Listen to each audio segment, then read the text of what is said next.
Hello, everybody, and welcome back to the Blue Smoke Show, or the Blue Smoke Podcast, whatever you want to call it. I'm going by the Blue Smoke Show. Honestly, I kind of like the Blue Smoke Podcast better. I don't know. Anyway, welcome back to the podcast. It's amazing I made a second episode. Considering I don't actually, at the time I recorded this, the first episode's not even out yet. But, oh well. I figured I may as well record like a bunch of these and then upload them weekly, since I don't really have much to upload right now. And yeah, I want to keep you guys, I don't want to keep you guys waiting, so figured I would do a podcast, a weekly podcast until I have more time to upload stuff. Then I'd have to like switch it to maybe a monthly podcast. So, for the second episode of the podcast today, I figured I would talk about my favorite railroad museums, because I've been to a lot of railroad museums, and so many of them are really good. Like, I've been to so many good ones. I haven't really been to a bad railroad museum, thinking about it. Most museums I go to in general are actually really good museums. Some of them were better than I thought they'd be. But, yeah, I don't think I've ever been to a bad railroad museum. One railroad museum that was better than I thought it would be is the Arkansas Railroad Museum. I knew I would probably like that museum going into it. But as far as, like, I didn't think I would like it as much as I did. I talked about the Arkansas Railroad Museum briefly in the last podcast, but it is a very good railroad museum. For starters, it's inside these old locomotive works, the old Cotton Belt locomotive works, and most of the buildings in that area have been torn down. Just next door to the museum is the old passenger car repair shop, although it's mostly been torn down as well. The transfer table and the locomotive works are still there, though. And the transfer table is one of my favorite pieces there. It may be my favorite piece. It was my first time ever seeing a transfer table in person. I'd seen plenty of turntables, but I'd never seen a transfer table up close before. And the other things that are there, you've got the Cotton Belt 819, which is the only surviving member of its class.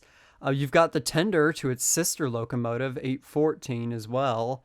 They've got Cotton Belt 336, even though it's in rough shape. You've got a couple diesel locomotives that are really cool. The diesel locomotives look much better than the steam locomotives do, but as I've mentioned in the previous podcast, 819 is actually in pretty good shape. So yeah, the Arkansas Railroad Museum is a really good museum. I liked it more than I thought I would. And yeah, so it's a highly regarded museum. It's one of my new favorites. Another really good museum, I think this one's one of my dad's favorites, is the B&O Railroad Museum in Baltimore, Maryland. The B&O Railroad Museum is a really cool museum. It has so much old historic railroad equipment and just the variety of stuff there. That Arkansas had a variety of stuff too, but just how old some of those locomotives are, like everything there is so, it's so nice. They've got so many old locomotives that look in pretty good shape. You know, they've a lot of them have been cosmetically restored, and yeah, they all look so good there. Another railroad museum that I don't think I would put this one on the highest of railroad museums, but it is still one of my favorites, and it's located in my home state. It's the Southeastern Railroad Museum in Duluth, Georgia. I actually really like this museum. I don't think my dad liked this museum as much as I did, but it has plenty of, I don't know, this museum seems to get made fun of a lot from, you know, in the rail fan community, mostly because I think it's because their train ride is like really short. It's just a short little ride down to the museum workshops and back. And admittedly, I do think they need to add more to that, like take them down and do a shop tour maybe. I think that'll give more to the ride. I think they need to do that personally. But it was a good little railroad museum. It had plenty of stuff to look at. There was, there's Savannah and Atlanta 750. There's the General 2. There's Chattahoochee Valley 21. There's a Heisler. So it's got plenty of steam locomotives to look at. There's, well, 4, but hopefully very soon they'll have more on display. And hopefully someday they'll have Georgia Power 97 on display again or running again. Who knows if that's going to happen, but that is that's something I'd like to see happen. I'd love to go see Georgia Power 97. I saw it years ago when I was just a little tyke, but yeah, I think the Southeastern Railroad Museum's a really good museum. Not one of my personal favorites, but it's one that I really enjoy. Now, one museum I go to a lot, this one's in my hometown, is the Southern Museum of Civil War and Locomotive History. This museum is located in Kennesaw, Georgia. It's near where I go rail fanning quite a bit. I go rail fanning outside that area quite a bit, and it is one of my personal favorite railroad museums that I've ever been to. I go to it quite a bit, as mentioned, because it's the closest museum to where I live. And of course, it is the home of the General, which was the locomotive stolen by Union spies in the famous Great Locomotive Chase. In addition to the General, there is also the Glover Machine Works in there, the replica of the Glover Machine Works. And it has 2 Glover engines on display there, one of them dismantled for display purposes, the other one still intact. And yeah, that is also like really cool to look at because the Glover Locomotive Works used to be here in, I think it was over in the Marietta area. And then when it was going to be torn down to make way for some Cobb County public building, it was, they found it had all the equipment that you see in the museum in there. And it had 3 locomotives in there. 2 of those locomotives are on display at the museum. The 3rd locomotive is on display in Marietta, outside of the Marietta Square. And Glover Locomotive Works number 4. Both are in pretty good positions right now. Neither locomotive looks like it's been heavily deteriorated. Well, especially not the ones inside look in pretty good shape. The one in the General also looks in really good shape, but I know the locomotive was operational at the time when they moved it to display, so it's in really good shape. One more railroad museum that's in my state that I enjoy, like I love this one, was the Georgia State Railroad Museum. This railroad museum is located in Savannah, Georgia. It is such a beautiful railroad museum. I think it is the oldest antebellum roundhouse in existence.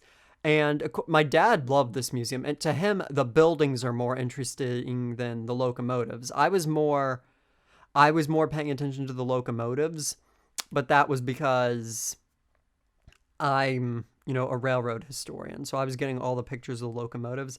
One thing about it is I don't think the lighting is the best in that museum, but that's because I kind of went on a bad day when it was all cloudy and stuff. I think that railroad museum's really good though. I'm trying to think, how many locomotives have I seen there? There's plenty of locomotives to look at. You've got the Central Georgia 8, the Central Georgia 229, the Savannah Central 30, which I went to go see that day. Unfortunately, that locomotive had a broken flue, so I didn't get to see that locomotive in operation. You've got, it's escaping me now how many locomotives there are and everything that's there, but there's plenty of steam locomotives to see at that museum. And there's plenty of diesels to see at that museum as well, including there's a Savannah and Atlanta diesel. There's that Georgia State Railroad Museum, that little Caterpillar diesel, which I love that thing. That's the shortest standard gauge locomotive I've ever seen. And that locomotive, it's shorter than me. And I just wanted to take that thing home with me and just put it in my backyard because I love that thing. Gosh, yeah, that was one of my favorite diesels. Um, so that's, some of the railroad museums that I've been to in my state that I really enjoy. And I've talked about the one in Arkansas, I've talked about the one in Maryland. The Durango and Silverton narrow gauge railroad actually does have its own little museum. It is a small section of the roundhouse that has been just turned into a museum. And that was one of my favorite parts of the railroad, seeing that little museum, because it allowed me to see one of the K-27 class locomotives, because all the locomotives I had seen that day were K-36s. So I wanted to see at least one of the K-27s, because those K-27s look really nice, and now only one of them's operational. So, I mean, I think 473 will be back very soon. It'll be converted to oil, but it's going to be back before too much longer. It was a really good railroad museum. It was one of my personal favorites as far as railroad museums go. It was a small railroad museum, and I didn't get to see the model train layout. Somehow I skipped out on that completely, but oh well. It's a pretty good railroad museum. For such a small museum, it's really good. I wish I could have been in there longer, honestly. Oh, another railroad museum in Colorado I visited. This is more of a transportation museum than a railroad museum.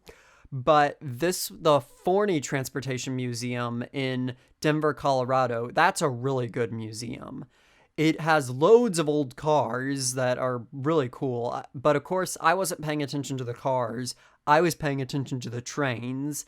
And, they don't have a huge collection of locomotives, but but it is home to Union Pacific Big Boy 4005. And that was the first big boy I ever saw in service. That's a really good museum, and the big boy's in excellent shape there too. Like it looks like that one was built yesterday, and 4005 is the only steam locomotive to be involved in a wreck, as well as up until 2014, the only steam locomotive to run on oil. The last railroad museum I'm going to talk about is the Tennessee Valley Railroad Museum. It has a really good train ride on it. I'll go over heritage railroads in the next part of this podcast, but railroad museums itself, that railroad museum has quite a bit of stuff to look at. It has some interesting stuff to look at. It's got, in both ends of the railroad have some amazing stuff to look at between 630, you've got 4501, you've got a Canadian National Pacific on display there. You've got a, what else have they got there? They've got all kinds of really neat stuff there, and that's a railroad museum. I would go back to that museum, definitely. I may go back to it this year because 630 is running low on boiler time, so this year may be its last year in service. So I plan to go see 630 this year, but we'll see about that. But I guess now that I've talked about railroad museums, so we can talk about heritage railroads. And Tennessee Valley Railroad Museum, once again, has a really good heritage railroad attached to it.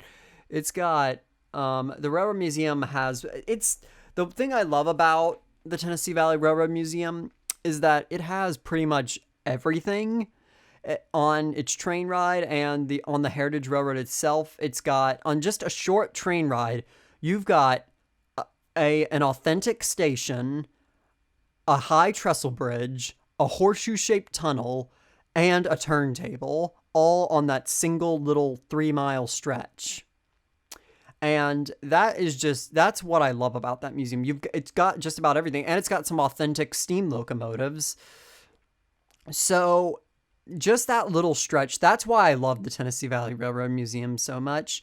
It's such a good railroad museum. There's no way to describe it. It's got everything you need for an authentic railroad museum. And it's one of the only railroad museums that's got that. It's not a full day trip. It's not, anything like that. It does have an all-day trip option. You can take the Somerville train, but I'll get to that later. It's just for a 3-mile train trip that's like really short, it's got everything you need. The only other railroad I can think of that gives such a short train ride is either probably Tweetsie Railroad, which has a nice high trestle bridge and a good cowboy show. I did go to Tweetsie Railroad back in 2008. That's a really fun railroad to visit, but it's more of an amusement park than a railroad museum. But it is a good heritage railroad, in all honesty. There's also the Dollywood Railroad, which is about a 5-mile trip, and I haven't been on that railroad in years, but I think it also has a really nice trestle bridge, but neither of those railroads have tunnels. Another nice, like, short railroad journey is the Disney World Railroad, which does, in fact, have a tunnel that goes through it. I don't remember if it has any bridges, but it does have a tunnel just outside of Toontown, and that's a really good railroad museum, well, a railroad as well. All three of those journeys give really good train rides. But those are the only railroads I can think of that give short train rides. Well, there's also, here in Georgia, the Stone Mountain Railroad. That is powered by some nice old diesel locomotives. It used to be powered by steam locomotives. Unfortunately, the railroad didn't want to maintain those steam locomotives, so now all those steam locomotives are in better places, I think. You know, the General is on display at the Southeastern Railroad Museum, which I mentioned before has a terrible train ride. The Texas 2 is at the Three Rivers Rambler being restored. And the Yona 2, I think it's somewhere in Virginia. I don't remember for sure. But the Stone Mountain Scenic Railroad honestly isn't even a bad railroad line. It's kind of bumpy, but the diesels there look really nice. They definitely take good care of the locomotives, and the scenery is actually pretty cool. It's a pretty good railroad line, in all honesty. So those are what I can think of for shorter train rides, but now I got to get into the more long-form train rides.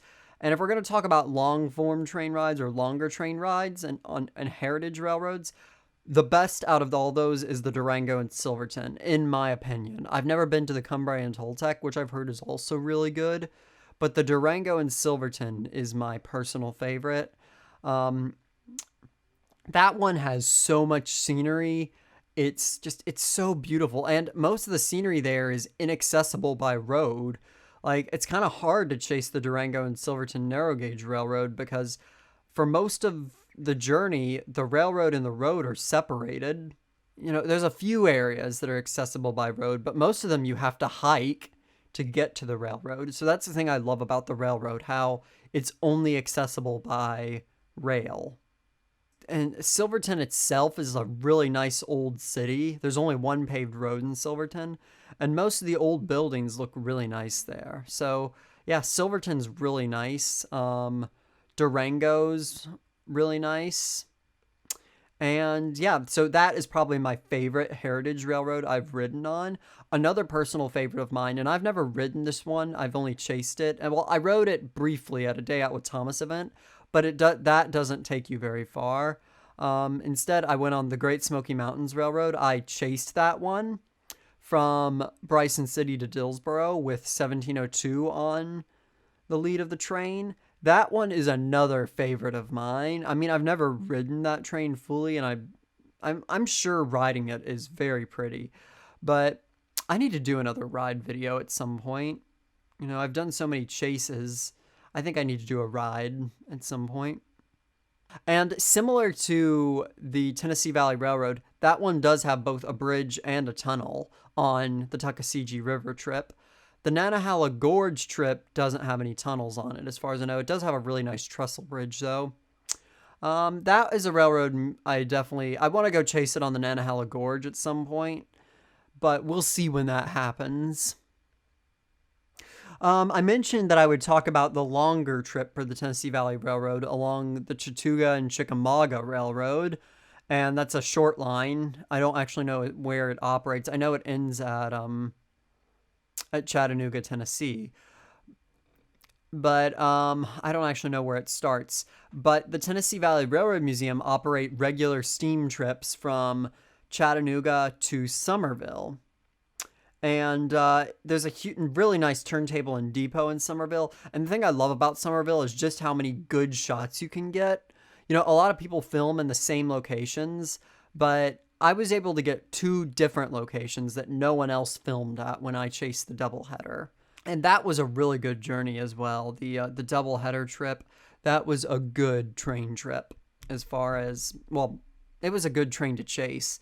I may chase it again at some point with just 4501, but we'll see.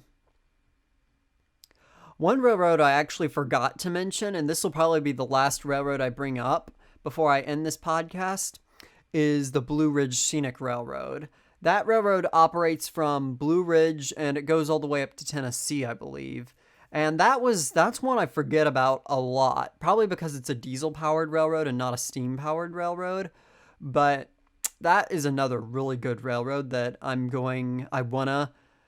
should go back to that one. I've seen a couple of the units since I've ridden that railroad. That was that was probably the first train I ever caught on camera, honestly. And I never uploaded that video because it was garbage, but it was, that was honestly a really good railroad museum, or railroad, to visit. And I actually, it's a subsidiary company to the Georgia Northeastern Railroad, which starts in Marietta and ends in Blue Ridge. And I visit that railroad quite a bit. You know, I see it quite a bit. Not many trains run on it, but just recently you probably saw I did a video with it. And that was a good railroad as well, but it's not a heritage railroad. So that's about all the heritage railroads I've visited that I can think of at the moment. I may forget about one, and then when I'm editing the podcast, I forget about it, and I'll be like, son of a bitch, why didn't I include that one? But those are all the ones I can think of for right now. As far as railroads I'd love to visit, Strasburg Railroad is one. The Cumbrian Toltec. There's a railroad museum in Nevada. I think it's in Nevada, which has a Virginia and Truckee Civil War era 440 that I want to go visit.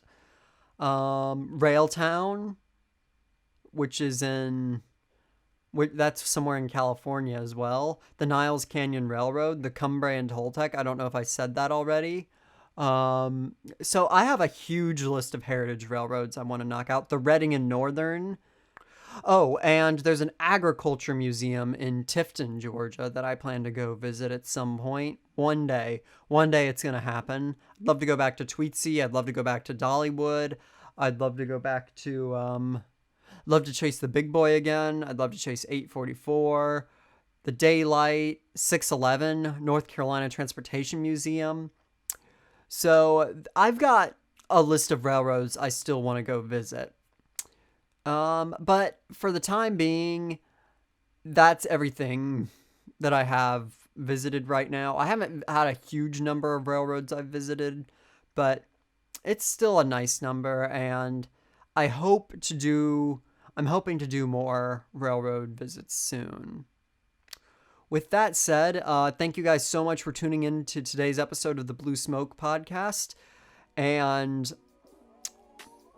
I hope you guys enjoyed today's video, today's show, and yeah. With that said, this is Blue Smoke Productions saying goodbye and thank you for watching.